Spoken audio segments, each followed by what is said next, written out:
traffic. Scary. Nakatakot. Woo! Let's do this!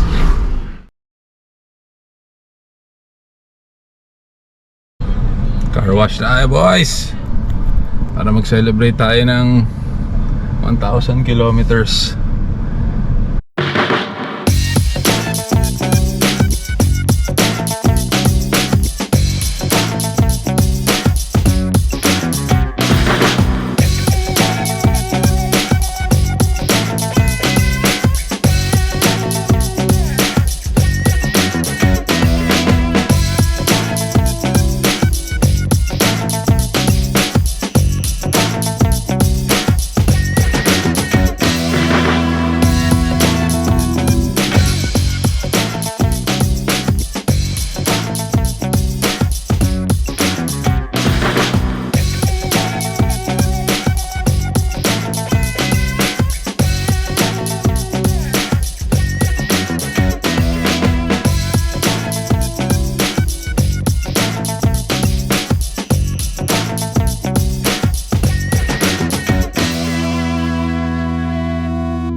Hello.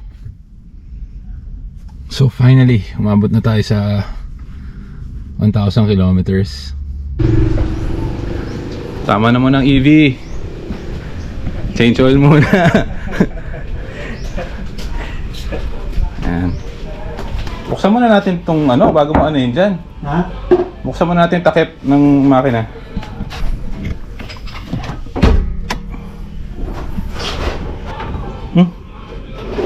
Buksan na ba yun? Yun! V6 oh, 24 valve 2 liter. Pogi pa rin. Ano lang islalagay? Oh, Blaze! Synthetic oh. Galing sa? Dubai siya. Doon mo binili? Nung pandemic ko, bumili ako ng wala. Ah, yung patanggal mo. Mga basic lang na ano ito. Tanggal ng ano? 17. Pwede. 12 Gs. Brush. Sa filter, kamay lang naman pang sikip dyan eh. Oo. Pwede na. Magdidinner Tama na kami. muna ang electric. Magdidinner lang kami. Change oil ng naman mga muna. dito. Tapos, Ayan. bibira na kami. Change oil muna tayo sa tropa. Oo. Saan mo ba gusto? Para syempre, hindi naman puro electric, di ba? Sideline muna tayo ng konti. Sa internal combustion. Oo. Di ba? Wala, hindi makikita. Sasakyan nakalikod eh. Kaya pa. Oo. Kaya mo yan, mare. Kailangan mo ng leverage. Martilyo. Hindi.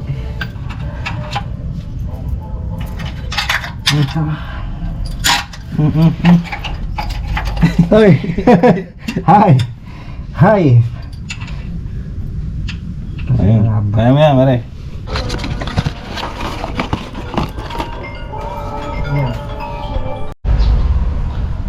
Hi guys.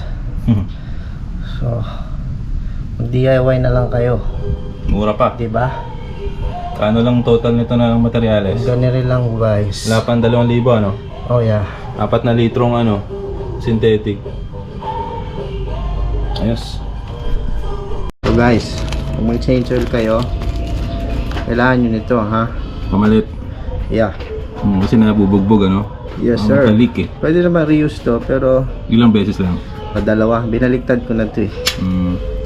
Yan, 100 lang yan. No, dagdag na yan.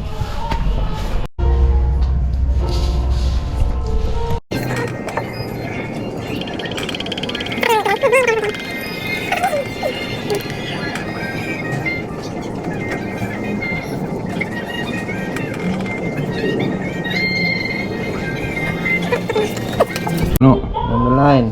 Almost. Start. Yun. Success. Nakisingit lang ang change oil. So yun, success. So yun yung advantage ng DIY eh. Kasi medyo ang gastos mo lang is ano, materials lang.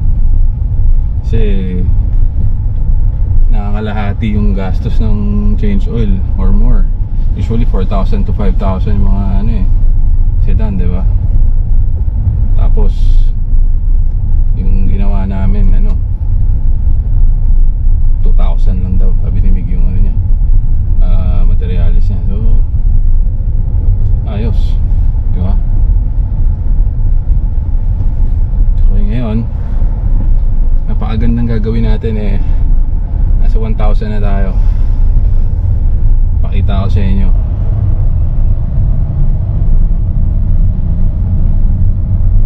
Yun! Officially ano na tayo, 1,000 kilometers na tayo officially. So far magandang balita. Wala tayong issues sa mga setup natin. Wala tayong mga problema sa mga kung ano-ano. So far so good after 1,000 kilometers. So gawa tayo ng ano, PMS video para makita natin talaga kung may mga lumawag dyan, mga tinork natin na bolts, etc. Pero sa motor wala tayong problema. Charger natin walang issue. So salamat sa mga sumusuporta, patuloy na sumusuporta. So tuloy-tuloy lang tayo. Ay, ayun. Sa mga ano nga pala, sa mga bago, so itong channel na to is about EV conversion, DIY EV conversion. At parang ano natin yun, advocacy natin na gumawa tayo ng sarili nating conversion dito sa Pilipinas. Kasi para sa ano natin, future energy sufficiency. Hindi tayo aasa sa langis ng ibang bansa, di ba? So after 1,000 kilometers parang wala naman ako nakitang issue. So yun, gandang balita yun. Tapos parang nakikita ko lang talaga yung sa battery na nabili ko, diba, cells 32 yon na pieces in series. Ngayon parang may nakita ako ng mga 4 na cell na hindi at par sa 280 amp hours na capacity eh. Kasi yun nga, nung binili ko ang dami niya, hindi ko na tinest eh. So mali ko yun. Dapat tinest ko yung bawat cell, tinignan ko kung 280 amp hours talaga yung capacity. Kasi bara-bara na lang yun eh. Kapag hindi 280 pwede ko papalitan yun eh. So yun yung mali ko. So far okay naman. So umabot din tayo dito sa 1,000 kilometer mark. At so far so good, wala akong issue. As in, ganda ng takbo. Wala, never akong kinabahan or sa kahit na anong parte. So congrats sa atin dahil 6 months, more than 6 months ago, syempre hindi pa natin alam ang outcome nito. Pero yun, mukhang tama naman yung mga pinagagawa ko. Hindi naman ako nagkamali na major. Yeah, yay!